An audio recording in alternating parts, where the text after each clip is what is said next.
तो झारखंड में बड़े पैमाने पर पर्यावरण को नुकसान पहुंचा करके यहाँ के माइंस और मिनरल्स पर लगातार लोगों की नजर है। आज सारंडा की स्थिति है कि वहाँ के भी जंगल उजड़ रहे हैं, वहाँ पर शेल है, वहाँ पर उषा मार्टिन है, तमाम कंपनियां सिर्फ वहाँ पर अपना किसी तरीके से आयरन ओर निकाल करके और बेच रही हैं। मतलब किसको करीब पाते हैं? किसको करीब पाते हैं आप? बीजेपी आपको थोड़ा सा करीब लगता है या कांग्रेस वाले के करीब लगता है? आपकी अपनी पार्टी तो आपके दिल के करीब है। कौन आपके दिल के आजू बाजू है? कि जो शहरी वर्ग अपने एकदम एसी वाले कमरे में बात कर रहा होता है कि डेमोक्रेसी ऐसे हो गई है, पूरा करप्शन हो गया है, डेवलपमेंट नहीं हो पा रहा है, वो भागीदारी ही सुनिश्चित नहीं कर रहे हैं, एक वोटर कार्ड नहीं बना रहे हैं। तो एक आम गाँव का आदमी साग महुआ बिन करके अपना काम चला रहा है, उसको ऐसा लगता है कि जो संवाद हमारे व्हाट्सएप तक पहुंचा है, जो हमारे मोबाइल तक पहुंचा है, यही सच है। वो फेक न्यूज को भी चेक नहीं कर पाता है, फैक्ट चेक भी नहीं कर पाता है। जयराम महतो जिस दिन नामांकन होना था, पुलिस उनको गिरफ्तार करने पहुंची थी। उन्होंने मीडिया के सामने बयान भी दिया था कि 2 साल पुराने मसले पर उनको गिरफ्तार करने की बात कही जा रही थी। फिलहाल वो कहा जा रहा है फरार चल रहे हैं और आपकी पार्टी जानती है वो कहाँ हैं, तो कहाँ छिपा के रखा है उनको? जयराम महतो जी फरार नहीं है और कोर्ट ने कभी भी उनको फरार घोषित नहीं किया है। नमस्कार, आप देख रहे हैं इंडस न्यूज टीवी और मैं हूं डॉक्टर सोमनाथ आर्या।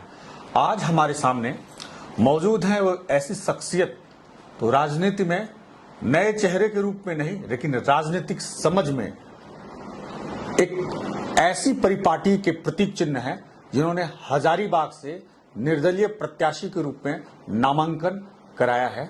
और हजारीबाग का जो चुनाव है, लोकसभा का चुनाव, उसमें एक नई धुरी बनकर उभरे हैं संजय मेहता जी। बात करते हैं निर्दलीय प्रत्याशी संजय मेहता जी से, उनके इस पूरे चुनावी समर के संदर्भ में, और इसी बातचीत के सिलसिला को आगे बढ़ाते हैं और उनसे जानने की कोशिश करते हैं। आप निर्दलीय प्रत्याशी के तौर पर संजय जी इस चुनाव में खड़े हैं, और सबसे पहले तो इंडस न्यूज टीवी में आपका स्वागत है।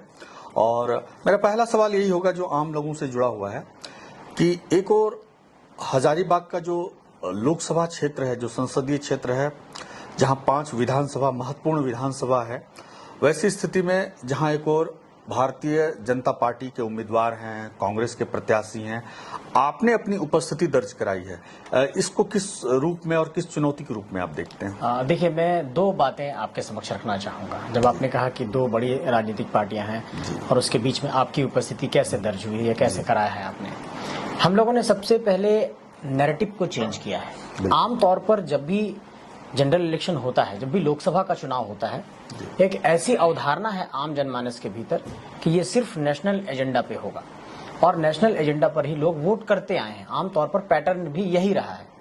लेकिन हम लोगों ने झारखंडी जनमानस के उसके राजनीतिक चेतना को, उसके पॉलिटिकल एक्यूमेंट को थोड़ा बढ़ाने की कोशिश की और हम लोगों ने ये कहा कि बिल्कुल आप नेशनल विषयों पर सोचिए, राष्ट्र के विषयों पर सोचिए, उस पर चिंतन करिए, लेकिन आपको इस पहलू पर भी सोचना होगा कि अगर ये राष्ट्र राज्यों का संघ है तो तमाम राज्यों की अपनी अपनी भौगोलिक स्थितियां हैं, अपनी सामाजिक स्थितियां हैं, अपनी आर्थिक स्थितियां हैं, अपना लैंग्वेज है, अपना ट्रेडिशन है, इतनी डाइवर्सिटी है। और 543 लोकसभा क्षेत्र में अगर 14 लोकसभा की हिस्सेदारी झारखंड को मिली है तो सभी लोकसभा क्षेत्रों को भी अपनी अलग अलग समस्याएं हैं। ऐसे में सबसे बड़ा सवाल ये खड़ा होता है कि क्या सिर्फ जो एक नैरेटिव दिल्ली के रास्ते से चलते हुए हमारे पास अखबार के माध्यम से, मीडिया के माध्यम से आएगा और उसी पैटर्न पर हम अपने वोट करते रहे, और जब हम अपने सवाल का कुछ एक तरीके से हिस्सेदारी चाहते हैं संसद भवन में, तो हमारे सवाल संसद भवन से गौन हो जाते हैं? इसका मैं तथ्य के साथ जवाब देना चाहता हूं। आपने देखा होगा कि अडानी का ऑस्ट्रेलिया में विरोध हुआ। वो एक इंटरनेशनल न्यूज बना कि अडानी का ऑस्ट्रेलिया में विरोध हो रहा है। हमारे यहाँ अडानी का विरोध 1 साल से हो रहा है। गोंदलपुरा में, बड़का गांव के गोंदलपुरा में 600 एकड़ जमीन वहां पर अधिग्रहण किया जाना है। कोयला खनन की परियोजना के लिए अडानी को वो जमीन दिया गया है। वो सवाल पिछले 1 साल में अभी भी लोग धरना पर बैठे हुए, जब मैं आपसे बात कर रहा हूँ, और अगले दिन सुबह फिर बैठेंगे लोग, शिफ्ट चेंज करके लोग वहां बैठते हैं।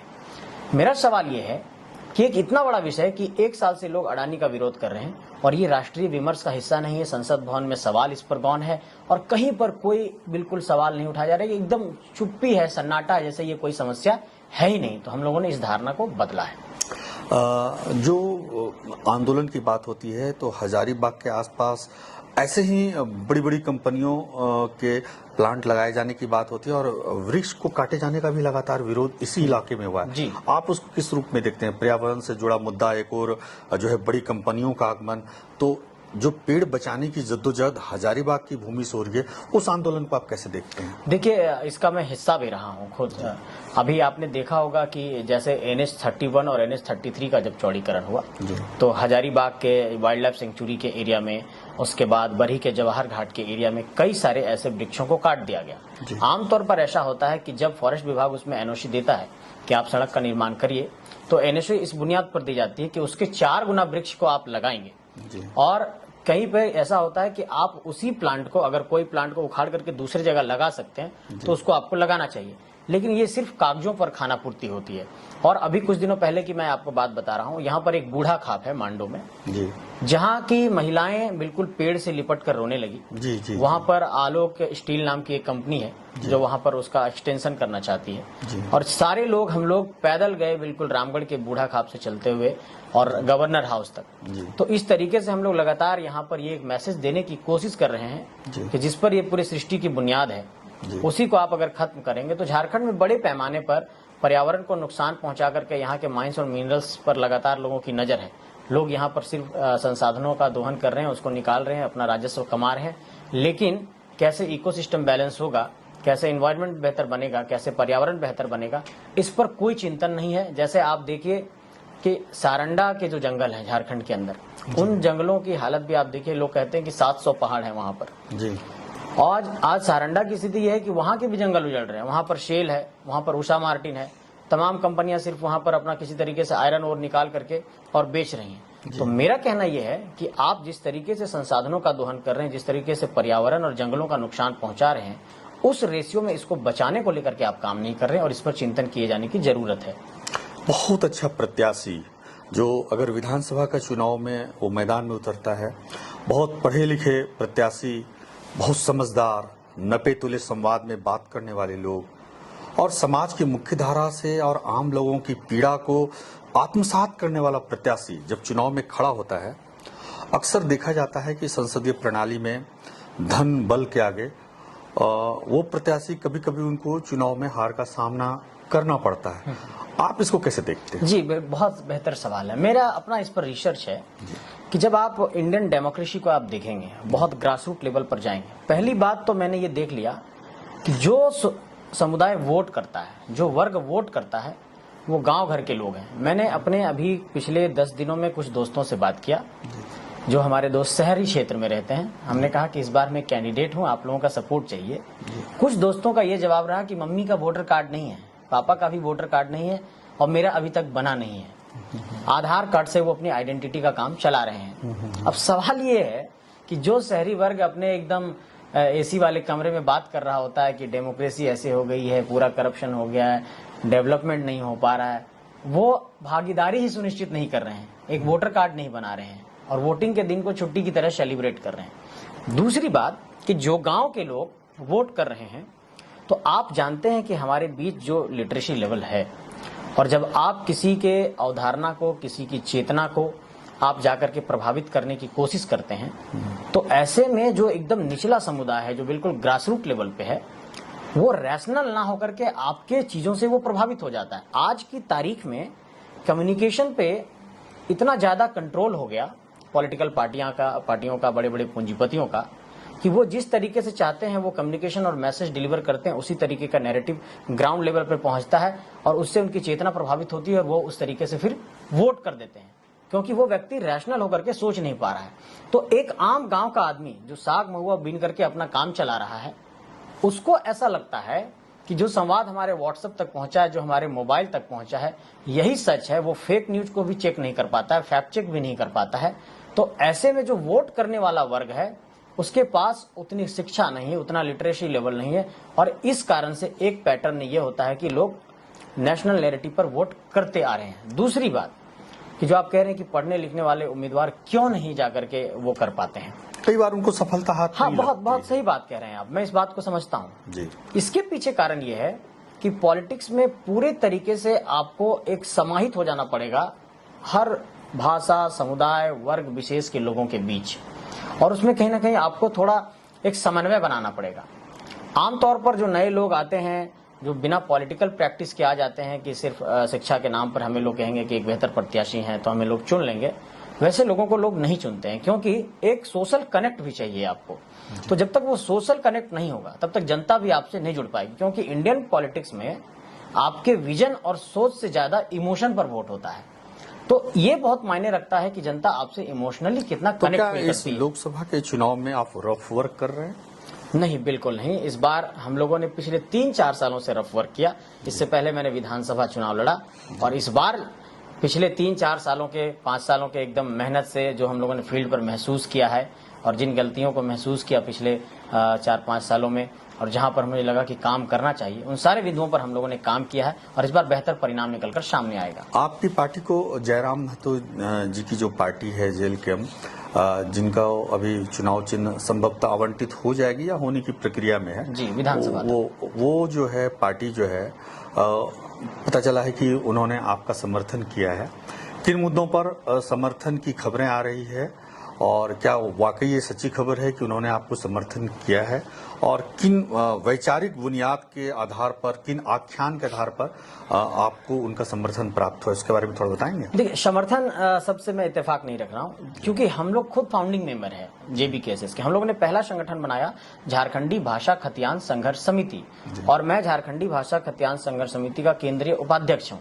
केंद्रीय अध्यक्ष जयराम महतो जी हैं। और उसके बाद हम लोगों ने ये निर्णय लिया, बलियापुर के अधिवेशन में, महाधिवेशन हम लोगों ने बुलाया कि हम लोगों को क्या करना चाहिए। तो झारखंड की जनता वहां जुटी, और झारखंड की जनता ने कहा कि आप लोग एक मिलकर के पॉलिटिकल पार्टी बनाइए, हम लोग सपोर्ट करेंगे। फिर हम लोग चुनाव आयोग के पास गए, हम लोगों ने एक पॉलिटिकल पार्टी बनाई। अब चूंकि हम लोगों को चुनाव लड़ना था, और चुनाव से ठीक पहले पंजीकरण की पूरी प्रक्रिया और चुनाव चिन्ह आवंटन की प्रक्रिया पूर्ण नहीं हो पाई, तो इस कारण से आज मैं भी एक निर्दलीय प्रत्याशी के तौर पर खड़ा हूं। आज जयराम महतो जी निर्दलीय प्रत्याशी के तौर पर खड़े हैं। देवेंद्र नाथ महतो जो हमारे रांची लोकसभा के प्रत्याशी हैं, वो भी निर्दलीय प्रत्याशी के तौर पर खड़े हैं। मनोज यादव जो कोडरमा के हमारे प्रत्याशी हैं, वो भी निर्दलीय प्रत्याशी के तौर पर खड़े हैं। लेकिन हम लोग निर्दलीय प्रत्याशी ऑफिशियली इलेक्शन कमीशन के वेबसाइट पर जरूर दिख रहे हैं, लेकिन ये सारे प्रत्याशी हमारे जेबीकेएसएस संगठन जो है, और जो हमारा जेएलकेएम है संगठन, उससे सारे समर्थित प्रत्याशी हैं, और सभी लोग मतलब एक तरीके से कह सकते हैं कि हम लोग उसी के प्रत्याशी हैं। लेकिन चूंकि चुनाव आयोग की अपनी प्रक्रिया है, तो वहां तो हम इंडिपेंडेंट दिखेंगे डेटाबेस में, तो वहां पर हम इंडिपेंडेंट देख रहे हैं, लेकिन यहाँ पर झारखंडियों का एक बहुत बड़ा साथ है। जयराम महतो जिस दिन नामांकन होना था, पुलिस उनको गिरफ्तार करने पहुंची थी। उन्होंने मीडिया के सामने बयान भी दिया था कि 2 साल पुराने मसले पर उनको गिरफ्तार करने की बात कही जा रही थी, और वो मुझे लगता है कि पुलिस के साथ उनकी जो बातचीत हुई काफी नोकझोंक के तौर पर हुई। फिलहाल वो कहा जा रहा है फरार चल रहे हैं, और आपकी पार्टी जानती है वो कहाँ हैं, तो कहाँ छिपा के रखा है उनको?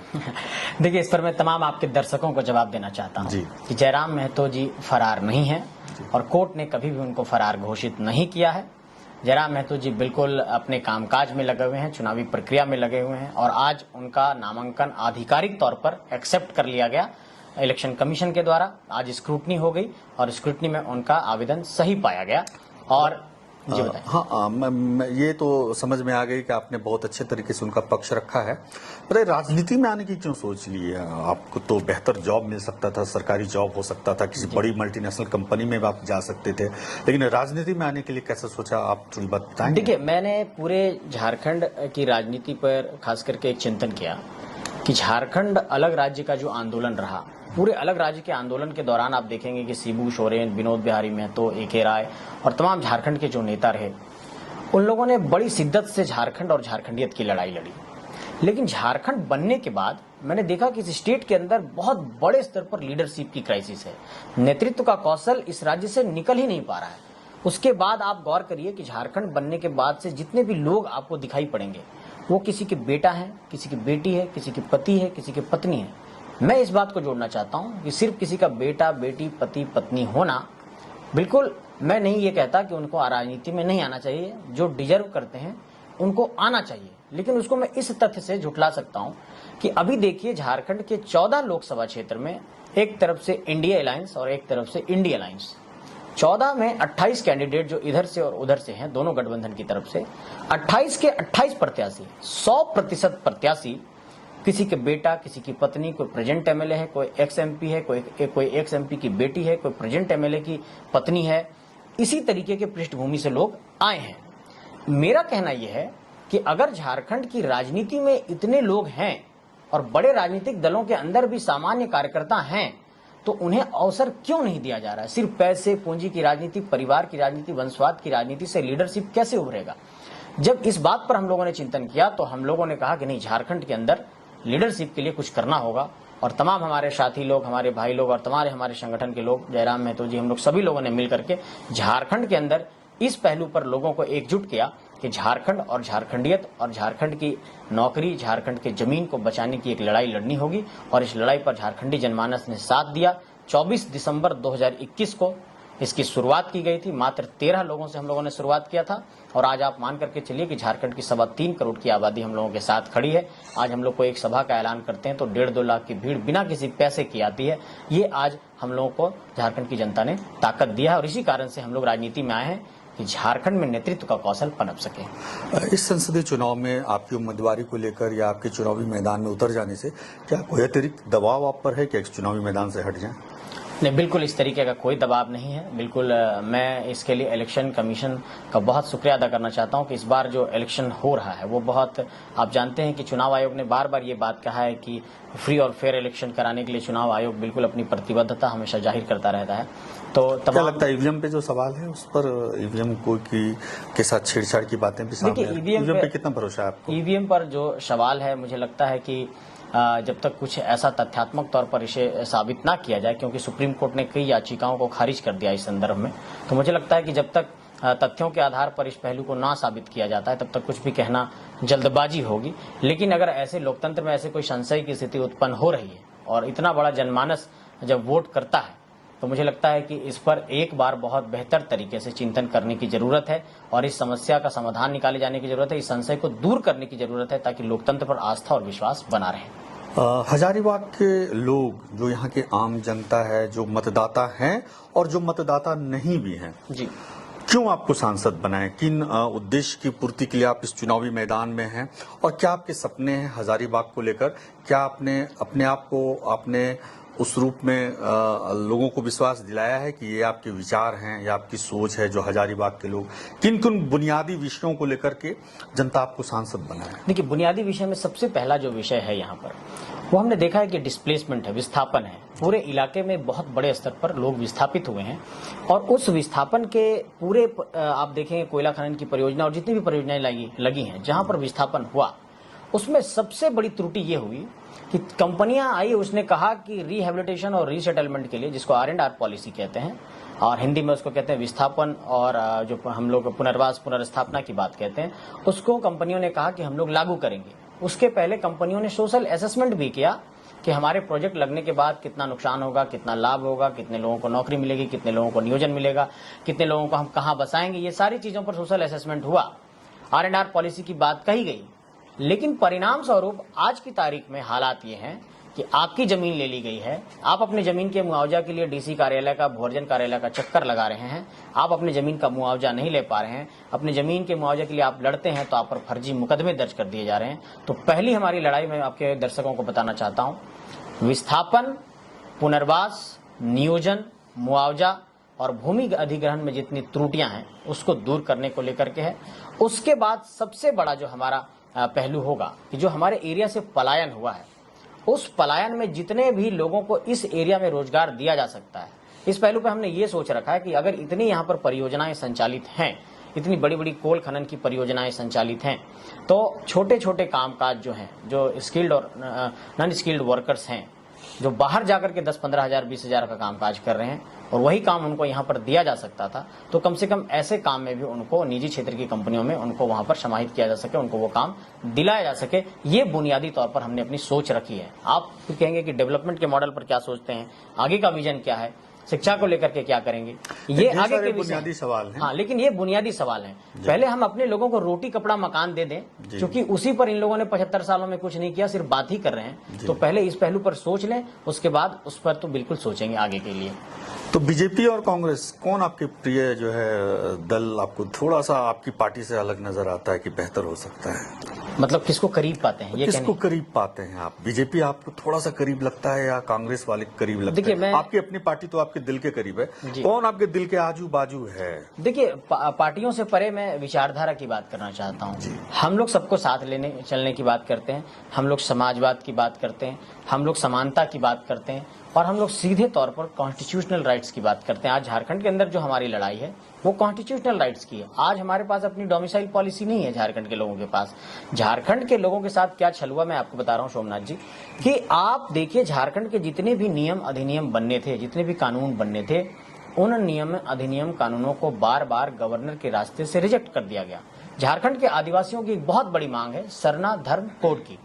सरना धर्म कोड का विधेयक यहाँ से दिल्ली भेजा गया, उसे अभी तक कुछ नहीं किया गया, ठंडे बस्ते में डाल दिया गया। दूसरा विधेयक था कि एसटी, एससी, ओबीसी और ईडब्ल्यूएस के रिजर्वेशन का 77% लागू किया जाना था। बिहार में 75% का रिजर्वेशन पॉलिसी लागू हो जाता है और जब उसको झारखंड में लागू करने की बात आती है तो वो कह देते हैं कि ये अनकॉन्स्टिट्यूशनल है, आप इसको फिर से दीजिए। तीसरा विधेयक झारखंड में स्थानीय नीति का था, जो खतियान आधारित बनना था, उसको एक बार भेजा गया, रिजेक्ट कर दिया गया राज्यपाल महोदय के द्वारा, फिर दूसरी बार भेजा गया, राज्यपाल महोदय ने रिजेक्ट कर दिया। हमारा कहना यह है कि अगर झारखंड के स्थानीय नीति के विधेयक को 9वीं अनुसूची में शामिल करने की बात कही गई थी तो राज्यपाल महोदय को बार बार उसे रिजेक्ट नहीं करना चाहिए था, क्योंकि बहुमत से बनी सरकार कोई विधेयक भेज रही है और अगर वो अनकॉन्स्टिट्यूशनल होगा तो वो कोर्ट में खुद स्टैंड नहीं करेगा, कोर्ट उसके लिए है। लेकिन राज्यपाल महोदय को उसको बार बार रिजेक्ट नहीं करना चाहिए था। लोकतांत्रिक व्यवस्था में जो संवैधानिक प्रधान है वो किसी पार्टियों के एजेंट के तौर पर काम करने लगे, इससे बड़े दुर्भाग्य की स्थिति नहीं हो सकती। और ऐसा कुछ वर्षों में देश के अंदर देखने को मिला है, जो मुझे लगता है कि डेमोक्रेसी का डिग्रेडेशन है और इस पर चिंतन किए जाने की जरूरत है। तो हम यही बात कह रहे हैं कि हम लोग किसी पार्टियों को करीब कितना पाते हैं इस पहलू पर ना सोचते हुए इस पर सोचने की जरूरत है कि लोगों को समानता का अधिकार कैसे मिलेगा, समाजवाद कैसे कायम होगा, लोगों के लिए रोजगार कैसे होगा, नियोजन कैसे होगा। लोग कहते हैं कि आप लोग जो मांग करते हैं झारखंड में डोमिसाइल पॉलिसी की, ये बिल्कुल पसंद नहीं आता है। आप लोग 1932 की बात करते हैं तो खतियान की बात करते हैं। आप देखिए 371D जो है संविधान में जो प्रावधान है आंध्र प्रदेश के लिए, विशेष प्रावधान किए गए उसमें। हमारा कहना यह है कि आज की तारीख में हमारा CNT का कानून 9वीं अनुसूची में है, इस कारण से कोई राज्य सरकार उसको संशोधित नहीं कर पाती है, तो झारखंड की जमीनें सुरक्षित हैं CNT कानून के कारण। आज CNT कानून के रहते हुए भी कितनी सारी जमीनें लूट ली गई। CNT का कानून अगर नहीं होता तब झारखंड की जमीनों का हाल क्या होता। तो जब वो 9वीं अनुसूची का कानून अभी की तारीख में जो अंग्रेजों ने 1908 में बनाया अभी तक सुरक्षित है, तो आज अगर हमारी डोमिसाइल पॉलिसी 9वीं अनुसूची में चली जाती तो हमारे पास अपनी डोमिसाइल पॉलिसी होती। लेकिन 14 के 14 सांसद जो दिल्ली में जाके बैठ रहे हैं लोकसभा के अंदर और 6 राज्यसभा के सांसद, मतलब ये 20 सांसदों ने एक सवाल तक नहीं उठाया कि झारखंड का एक बड़ा जनमानस इस बात की मांग कर रहा है कि हमारी डोमिसाइल पॉलिसी को अब खतियान के आधार पर बनाइए और इसे 9वीं अनुसूची में वो शामिल करने की बात कहते हैं। एक सवाल आता है कि नहीं फिर ये 14 सांसद हैं या 6 राज्यसभा के सांसद हैं या फिर कोई सवाल अगर उठा भी देगा तो बहुमत की सरकार इसको क्यों माने। भाई इंडिया वेलफेयर स्टेट है, हम लोग कहते हैं कि लोक कल्याण की बात करते हैं, तो जब अगर लोक कल्याण किसी विधेयक से जुड़ा हुआ है तो बहुमत की सरकार को उस पर चिंतन करना चाहिए। अब एक सांसद ये बात कहे या 300 सांसद इस बात को कहे, बहुमत की सरकार को इस पर चिंतन करना चाहिए। आपकी भाषा में साहित्य का पुट है, उच्चारण जो है आपका एक साहित्यकार की तरह है। क्या कभी किसी कविता ने आपको अपनी ओर खींचा है या आकर्षित किया है? देखिए, किताबों से कविताओं से प्रेम तो है ही, पढ़ना लिखना जारी लगातार अभी भी पढ़ते ही रहते हैं। गाड़ी में भी किताब रहता है, चलते चलते पन्ने उलटते रहते हैं।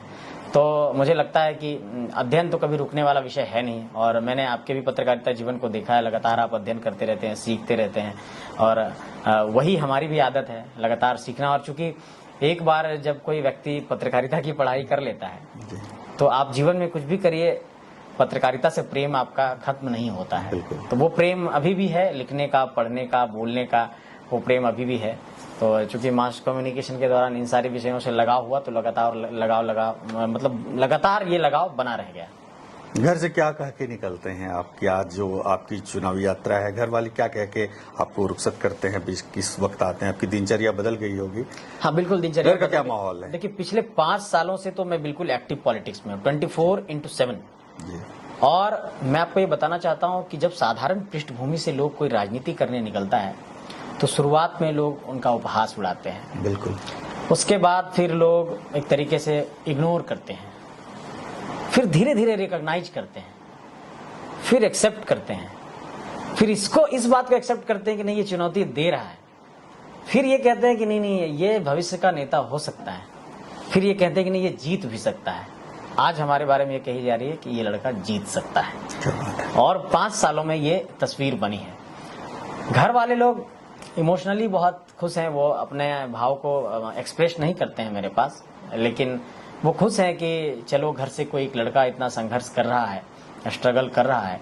और जितने भी हमारे आसपास के लोग हैं, हमारे जितने मित्र हैं, जितने आसपास के सहपाठी हैं, सब इस बात से खुश हैं कि चलो कम से कम इस बात को हम लोगों ने साबित करके दिखाया है कि राजनीति करने के लिए सिर्फ बड़ा बड़ा माफिया होना, कोयले का पैसा होना, लोहे का पैसा होना और तस्करी का पैसा होने की जरूरत नहीं है। विचारों की बुनियाद पर भी बहुत ही दृढ़ता के साथ, शिद्दत के साथ सियासत किया जा सकता हजारीबाग है। में जिस दिन मतदान होगा, जी मतदान देने से पहले जी वोटर क्या सोचकर घर से निकले, आप अपने मतदाताओं को क्या कहना चाहेंगे? झारखंडी स्वाभिमान के बारे में सोचिए, झारखंडी प्राइड के बारे में सोचिए, झारखंड की मिट्टी के बारे में सोचिए और झारखंड के सवाल कैसे दिल्ली के संसद भवन में गूंजेंगे, इस सवाल पर सोचिए। तमाम दर्शकों को ये कहना चाहता हूं कि झारखंड पूरे तरीके से नेशनल पॉलिटिकल डिस्कोर्स से गायब है।